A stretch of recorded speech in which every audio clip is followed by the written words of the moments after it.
Hello बच्चों, welcome back to the Vision Academy. तो कैसे हैं आप सब? मैं आशा करता हूँ कि आप लोग मस्त होंगे और अच्छे से मन लगा करके पढ़ाई कर रहे होंगे। तो आज हम एक बेहतरीन टॉपिक लेकर के आए हैं जो कि क्लास 12 पॉलिटिकल साइंस का बुक 1 का फर्स्ट चैप्टर है, शीत युद्ध का दौर, जिसको हम लोग अंग्रेजी में the cold of war of era या the cold of war era भी कहते हैं। तो इसी चैप्टर को हम लोग बेहतरीन तरीके से देखेंगे और अच्छे से सीखेंगे कि शीत युद्ध का दौर कब शुरू हुआ और किस तरह से, या फिर इसमें कौन कौन से देश शामिल थे। तो ये सारा चीज़ हम लोग एकदम टॉपिक वाइज देखेंगे और बेहतरीन तरीके से देखेंगे। तो चलिए आज की इस वीडियो को शुरू करते हैं। तो सबसे पहले हम लोग देखेंगे कि शीत युद्ध का दौर, इसमें हम लोग क्या क्या टॉपिक कवर करने वाले हैं वो सारा चीज़ देख लेते हैं कि ये जो चैप्टर है हमारा शीत युद्ध का दौर, इसमें क्या क्या चीज हम लोग पढ़ेंगे आगे। पहले इस चीज को थोड़ा सा देख लेते हैं। सबसे पहले हम लोग देखेंगे शीत युद्ध क्या होता है, इसका परिचय देखेंगे।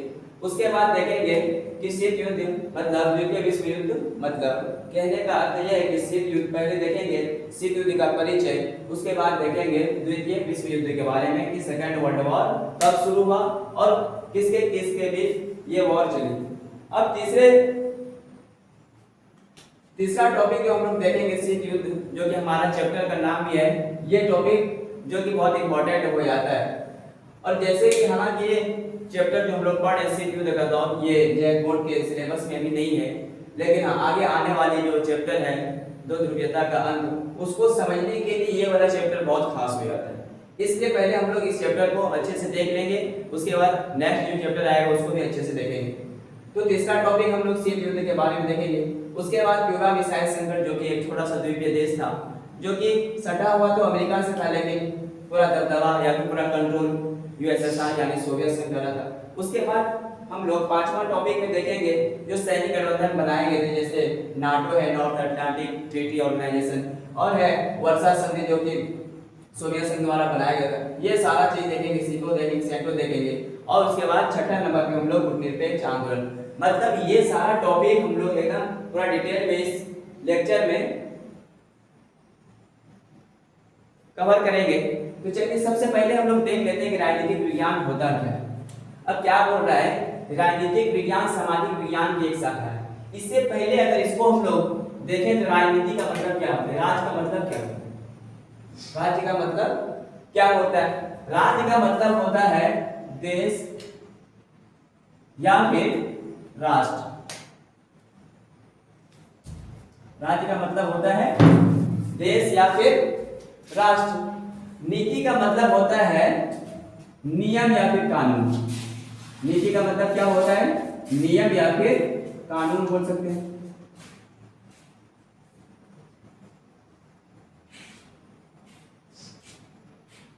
तो हम लोग देखते हैं कि राजनीतिक विज्ञान में राज्य का मतलब होता है देश या फिर राष्ट्र, और नीति का मतलब होता है नियम या कानून।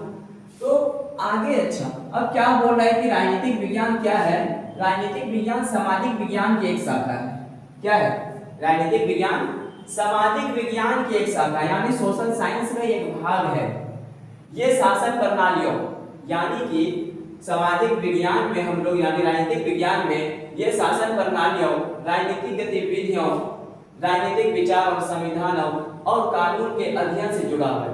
यानी कि पॉलिटिकल साइंस में हम लोग क्या क्या चीज पढ़ेंगे, ये चीज बता रहा है कि इसमें हम लोग शासन के बारे में पढ़ेंगे, शासन की जितनी भी प्रणालियां हैं उसके बारे में पढ़ेंगे, राजनीतिक गतिविधियों के बारे में पढ़ेंगे, और साथ ही साथ राजनीतिक विचारों, संविधान और कानूनों के बारे में ही हम लोग पॉलिटिकल साइंस यानी राजनीतिक विज्ञान में पढ़ते हैं। अब बोलता है नीचे देखो क्या चीज बोल रहा है, बोल रहा है ये एक ऐसी विषय होती है। क्या होती है, मतलब इसका कहने का अर्थ ये है कि ये एक ऐसी सब्जेक्ट होती है, होता है जो हम सभी को अच्छी नागरिकता का अध्ययन कराता है। यानी कि जब हम लोग पॉलिटिकल साइंस में सारा शक्ति, पावर, संविधान, कानून, इन सब चीजों के बारे में अच्छे से जानेंगे तो हमें एक अच्छी नागरिक बनने में और अच्छे नागरिकता का भी ज्ञान कराएगा। तो बोलता है नागरिकता का अध्ययन कराता है ताकि मौलिक अधिकार एवं मौलिक कर्तव्यों का ज्ञान, जो हमारा संविधान हमको मौलिक अधिकार दिया है, और उसके साथ ही साथ हमारा कुछ कर्तव्य भी है। जब हम लोग पॉलिटिकल साइंस में इसको अच्छे से पढ़ेंगे तो हम लोगों को पता चलेगा कि हमारा संविधान हमको क्या क्या चीज दिया है और हमको भी अपने देश के लिए क्या क्या चीजें करना है। तो ये सारा चीज हम लोग जब पॉलिटिकल साइंस को पढ़ेंगे तो ये सारा चीज का हमें ज्ञान कराएगा। अब बोलते हैं नागरिक शास्त्र का मतलब बोला कि नागरिक शास्त्र का पिता अरस्तु को कहा जाता है और ये यूनान का रहने वाला। अगर पूछेगा क्वेश्चन में कि नागरिक शास्त्र का पिता किसे कहा जाता है तो क्या हमारा सवाल जवाब क्या हो जाएगा? अरस्तु। अब बोलेंगे ये कहाँ का रहने वाला था तो ये यूनान का रहने वाला था। कहाँ का रहने वाला था? यूनान का रहने वाला था। अब आगे देखते हैं। अब हम लोग धीरे धीरे से चैप्टर की ओर बढ़ रहे हैं। अब देखते हैं कि ये जो शीत युद्ध का दौर शुरू हुआ उससे पहले क्या क्या घटना हुई।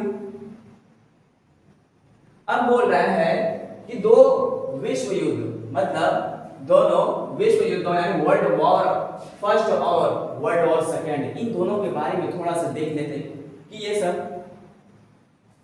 किस टाइम की घटना है और जब वर्ल्ड वॉर फर्स्ट हुआ तो किस तरह से पूरा दुनिया वाला मतलब जब कोई चीज नया था तो दुनिया वाले पूरे परेशान। और अब बोल रहा है कि दोनों विश्व युद्धों मतलब वर्ल्ड वॉर फर्स्ट और वर्ल्ड वॉर सेकेंड बोला प्रथम विश्व युद्ध 1914 से शुरू होता है 1918 तक चलता है। कब शुरू होता है फर्स्ट वर्ल्ड वॉर? 1914 को शुरू होता है और 1918 तक चलता है। बोलते हैं इसे ग्रेट वॉर भी कहा जाता है क्योंकि इससे पहले दुनिया वालों ने कोई वॉर नहीं देखा था और इसलिए इसको ग्रेट वॉर भी कहा जाता है क्योंकि इससे पहले इतना बड़ा युद्ध कभी नहीं हुआ था। जब दुनिया वाले के सामने में कोई चीज नया होता है और जो चीज पहले से नहीं देखी रहती है तो उसको लोग देख करके थोड़ा सा आश्चर्यचकित हो जाता है। अब आता है दूसरा विश्व युद्ध जो कि 1939 को शुरू होता है और 1945 को खत्म होता है। इसके जस्ट बाद ही हम लोग देखते हैं कि शीत युद्ध का दौर शुरू हो जाता है। अमेरिका और सोवियत संघ के बीच ये शीत युद्ध का दौर शुरू हो जाता है। तो बोलता है द्वितीय विश्व युद्ध यानी 1939 को शुरू होता है और 1945 को खत्म हो जाता है। इसके खत्म होने का कारण भी देखेंगे कि किस तरह से हिरोशिमा और मतलब नागासाकी और हिरोशिमा पर बम गिराने के बाद सेकेंड वर्ल्ड वॉर खत्म हो जाता है। बोलते ये मानव इतिहास का सबसे भयानक युद्ध था यानी सेकेंड वर्ल्ड वॉर में मानव इतिहास का सबसे भयानक युद्ध था जिसमें परमाणु बम का इस्तेमाल भी हुआ था। ये सेकेंड वर्ल्ड वॉर को खत्म करने के लिए परमाणु बम का इस्तेमाल किया गया था जिसके कारण ये सबसे खतरनाक युद्ध माना जाता है। अब आता है शीत युद्ध का दौर। क्या आता है? शीत युद्ध का दौर। शीत युद्ध 1945 यानी सेकेंड वर्ल्ड वॉर खत्म होने के जस्ट बाद से ही शीत युद्ध का दौर शुरू हो जाता है। तो 1945 को जैसे ही सेकेंड वर्ल्ड वॉर खत्म हो जाता है उसके जस्ट बाद से 1945 से ही दो देशों यानी सोवियत संघ और अमेरिका के बीच शीत युद्ध शुरू हो जाता है। तो बताइए युद्ध अमेरिका यानी यूएसए और यूएसएसआर सोवियत संघ के बीच हुआ। अगर पूछेगा कि शीत युद्ध किन किन देशों के बीच हुआ या फिर किन किन के बीच हुआ तो इसका सीधा सा जवाब क्या होगा? सोवियत संघ यानी यूएसएसआर, दूसरा अमेरिका, इन दोनों के बीच ही सेकेंड वर्ल्ड वॉर हुई। अब आता है द्वितीय विश्व युद्ध की समाप्ति कैसे? क्या आता है कि सेकेंड वर्ल्ड वॉर की समाप्ति कैसे हुई? बोलते ये युद्ध 1939 से 1945 के बीच चला। ये युद्ध मित्र राष्ट्र और धुरी राष्ट्र नामक दो गुटों के बीच चला। सेकेंड वर्ल्ड वॉर जो चल रहा था ये युद्ध मित्र राष्ट्र और धुरी राष्ट्र नामक दो गुट के बीच हुआ। ये दोनों एक समूह थे। क्या थे? मित्र राष्ट्र और धुरी राष्ट्र दोनों एक समूह थे। अब देखते हैं कि मित्र राष्ट्र के समर्थक कौन कौन से देश थे और धुरी राष्ट्र के समर्थक कौन कौन से देश थे। तो बोलते हैं मित्र राष्ट्र के प्रमुख सदस्य थे यूनाइटेड किंगडम यानी यूके था, सोवियत संघ था और संयुक्त राज्य अमेरिका, चीन, फ्रांस। ये सारा देश मित्र राष्ट्र के प्रमुख सदस्य थे। कौन कौन सा? यूनाइटेड किंगडम था, सोवियत संघ जिसको यूएसएसआर, अभी इसको हम लोग रूस भी बोलते हैं, और उसके साथ संयुक्त राज्य अमेरिका जिसको यूएसए भी बोलते हैं, यूनाइटेड स्टेट ऑफ अमेरिका, चीन था, फ्रांस था। ये सारा कौन था? मित्र राष्ट्र के मुख्य सदस्य थे। अब धुरी राष्ट्र के प्रमुख सदस्य कौन कौन सा देश थे? अब बोले धुरी राष्ट्र के प्रमुख सदस्य देश थे जर्मनी था, इटली था और जापान था। ये सारा धुरी राष्ट्र के मुख्य सदस्य थे। अब देखो क्या बोल रहा है कि अमेरिका द्वारा 6 अगस्त व 9 अगस्त, कब कब? 6 अगस्त वो 9 अगस्त 1945 को जापान के हिरोशिमा व नागासाकी पर परमाणु बम गिराए गए। अगर पूछेगा कि अमेरिका द्वारा कब जापान पर परमाणु बम गिराया गया था, तो बोलेगा 6 अगस्त व 9 अगस्त 1945 को जापान के हिरोशिमा व नागासाकी पर परमाणु बम गिराए और इसके साथ ही दूसरे विश्व युद्ध का समापन या फिर समाप्ति हो गया। जैसे अमेरिका ने जापान के ऊपर 6 अगस्त व 9 अगस्त 1945 को हिरोशिमा और नागासाकी पर परमाणु बम गिराता है, उसी टाइम से सेकेंड वर्ल्ड वॉर खत्म हो जाता है। अब नीचे क्या बोल रहा है? अब बोल रहा है कि बम गिराए और इसके साथ ही दूसरे विश्व युद्ध समाप्त हो गया। इस युद्ध में मित्र राष्ट्र ने ध्रुवी राष्ट्र को हराया था। अब पूछेगा कि ये जो सेकेंड वर्ल्ड वॉर हुआ, इसने किस राष्ट्र ने हराया था? तो इसका क्या हो जाएगा?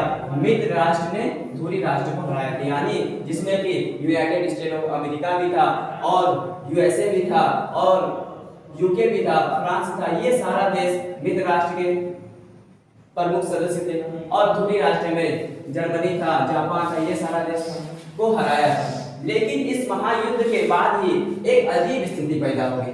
जैसे सेकेंड वर्ल्ड वॉर खत्म हुई, उसके जस्ट बाद ही एक ऐसी अजीब स्थिति उत्पन्न हो गई जिससे एक अमेरिका कूटनीतिज्ञ बर्नार्ड बारूच, एक ऐसी स्थिति उत्पन्न हुई जिसको कि अमेरिका का एक कूटनीतिज्ञ ने बर्नार्ड बारूच, जिसका नाम क्या था? बर्नार्ड बारूच का शीत युद्ध का नाम दिया। अगर पूछेगा कि सबसे पहले किसने शीत युद्ध का नाम दिया, तो क्या नाम हो जाएगा? बर्नार्ड बारूच ने शीत युद्ध का नाम दिया। एक तनावपूर्ण स्थिति पैदा हो गई, यानी सेकेंड वर्ल्ड वॉर जैसे खत्म होती है तो एक ऐसी स्थिति, एक ऐसी तनावपूर्ण स्थिति उत्पन्न हो जाती है जिससे कि अमेरिका के एक कूटनीतिज्ञ ने उस तनावपूर्ण स्थिति को ही शीत युद्ध कहा।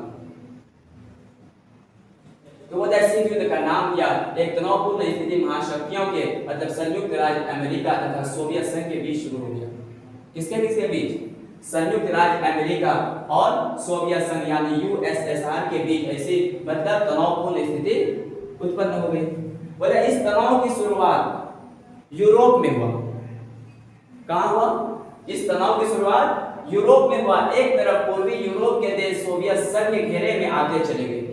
अब क्या हुआ कि इस तनाव की शुरुआत यूरोप से होती है और एक तरफ क्या होता है कि एक तरफ पूर्वी यूरोप के जितने भी छोटे छोटे देश थे वो सोवियत संघ के घेरे में आते चले गए, तो दूसरी तरफ पश्चिमी यूरोप के देश अमेरिका के घेरे में चले गए, जिसको हम लोग ईस्ट वर्सेस वेस्ट के नाम से भी जानते हैं। क्या बोलते हैं इसको?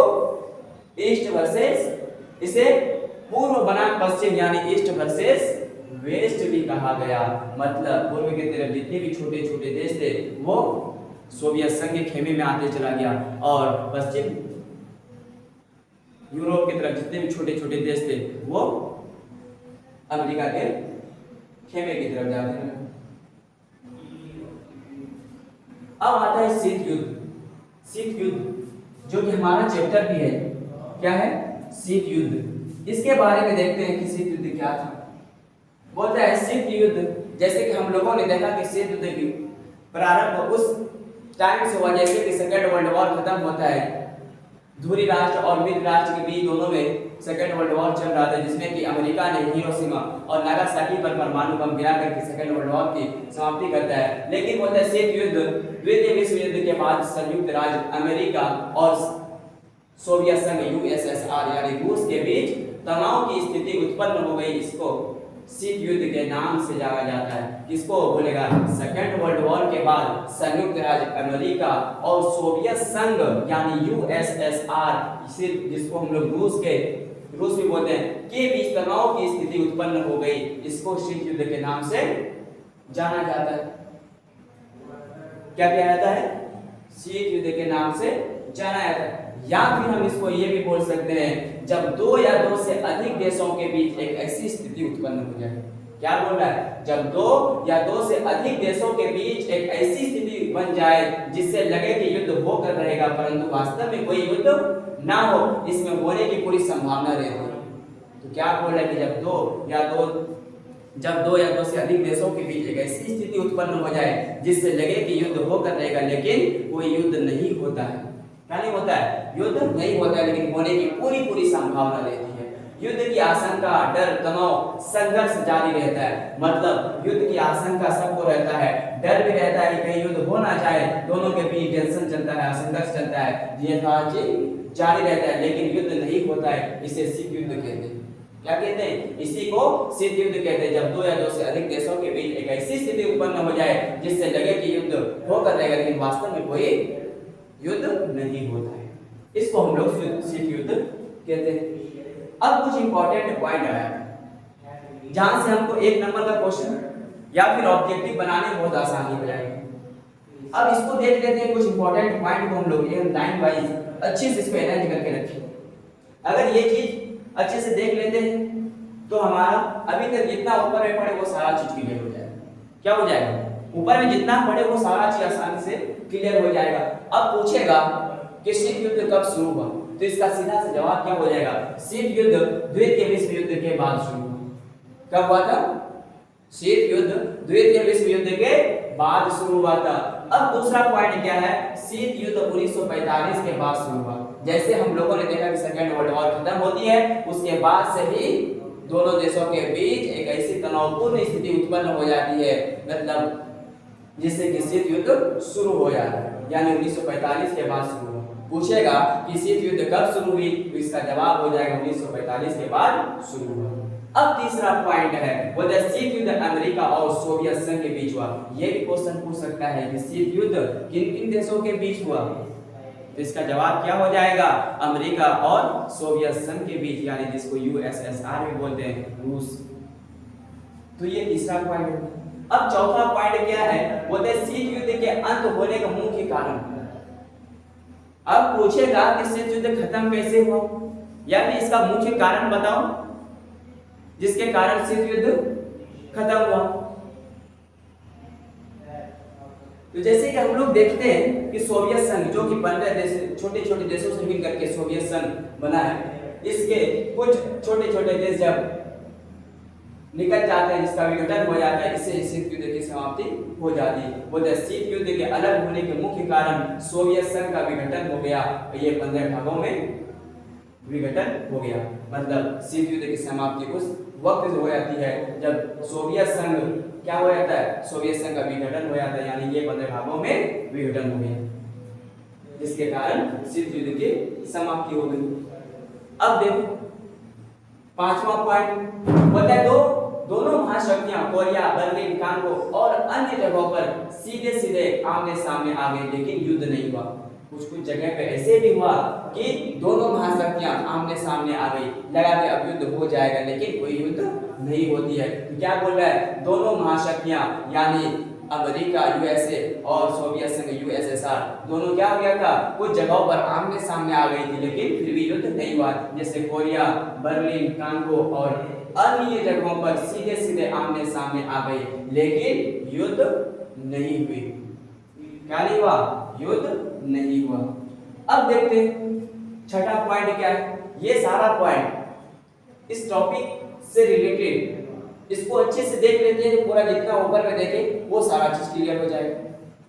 तो एक बेहतरीन नोट्स है, और जिसको नोट्स भी चाहिए वो हमसे ये नोट्स भी ले सकते हैं। तो बोलता है महाशक्ति के सहयोगी राष्ट्रों के बीच कोरिया, वियतनाम और अफगानिस्तान जैसे कुछ क्षेत्रों में व्यापक जनहानि भी हुई, लेकिन युद्ध नहीं हुआ। मतलब कुछ छोटे छोटे जगहों पे ऐसे जनहानि भी हुई, लेकिन फिर भी थर्ड वर्ल्ड वॉर का रूप नहीं लिया।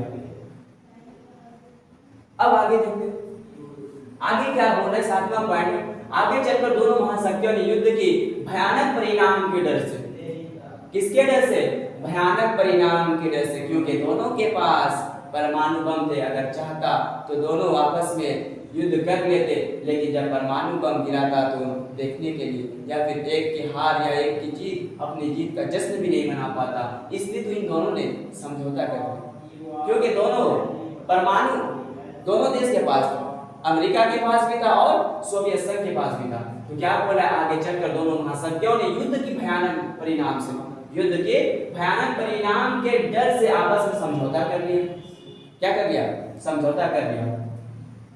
अब आता है, देखो इन लोगों ने हथियार पे भी नियंत्रण किया।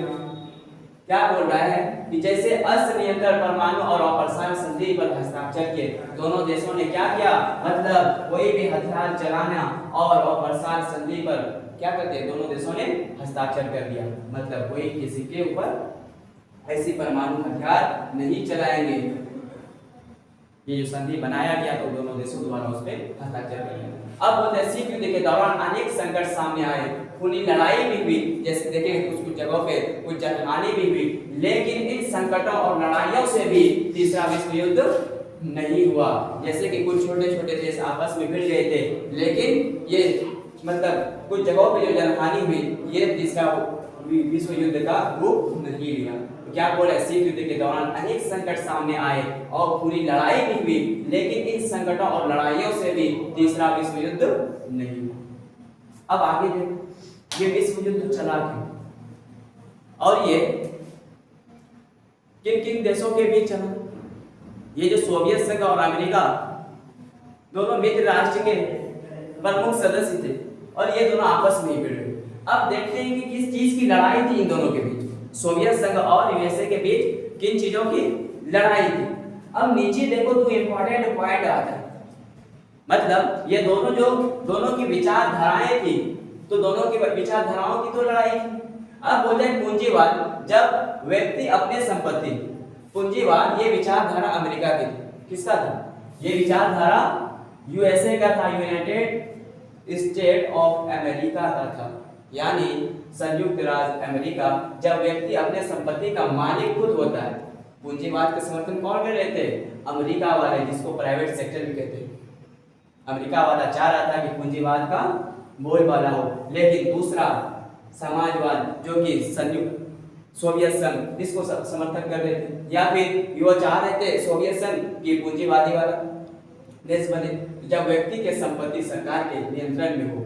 अब देखो यहाँ क्या बोल रहा है कि अमेरिका यानी यूएसए चाह रहा था कि पूंजीवादी हो और सोवियत संघ चाह रहा था कि समाजवाद हो। यही दोनों के विचारधाराएं नहीं मिल रही थी, जिसके कारण शीत युद्ध शुरू हुआ। अब देख लेते हैं शीत युद्ध शुरू होने के कारण, शीत युद्ध शुरू हुआ क्यों। जैसे कि अभी हमने ऊपर में देखा कि अमेरिका चाह रहा था कि पूंजीवादी और सोवियत संघ चाह रहा था समाज, यानी कि सोवियत संघ ये चाह रहा था कि जितना भी चीज हो वो सरकार के कंट्रोल में रहे, और अमेरिका चाह रहा था कि जितना भी चीज वो प्राइवेट है अपना ले। इन्हीं दोनों के बीच ये शीत युद्ध शुरू होता है। अब हम लोग देख लेते हैं शीत युद्ध होने का कारण। सबसे पहला कारण विचारों में मतभेद। क्या है? विचारों में मतभेद। तो पहला कारण है बोलते विचारों में मतभेद। शीत युद्ध होने का प्रमुख कारण विचारों में मतभेद था। क्या था? दोनों के विचारों में मतभेद था। बोले पूरे दुनिया में दो किस्म के विचारधारा थी। पूरे दुनिया में दो किस्म की विचारधारा थी, पूंजीवादी विचारधारा जो कि अमेरिका वाला सपोर्ट कर रहा था, और समाजवादी विचारधारा जो कि जिसको पूंजीवादी विचारधारा अमेरिका का था, जबकि समाजवादी विचारधारा सोवियत संघ का। क्या बोल रहा है? दोनों में तो विचारों का ही तो मतभेद था, जिसके कारण शीत युद्ध शुरू हुआ। तो पहला वाला यानी पूंजीवादी विचारधारा अमेरिका चाह रहा था और समाजवादी सोवियत संघ। तो क्या बोल रहे हैं? पूरे दुनिया में दो किस्म की विचारधारा थी, पूंजीवादी विचारधारा और समाजवादी विचारधारा। पूंजीवादी विचारधारा अमेरिका का था। किसका था? पूंजीवादी विचारधारा अमेरिका का था, जबकि समाजवादी विचारधारा सोवियत संघ यानी यूएसएसआर के थे। यही विचारधाराओं की तो दोनों के बीच लड़ाई थी। किसकी लड़ाई थी? विचारधाराओं की लड़ाई थी।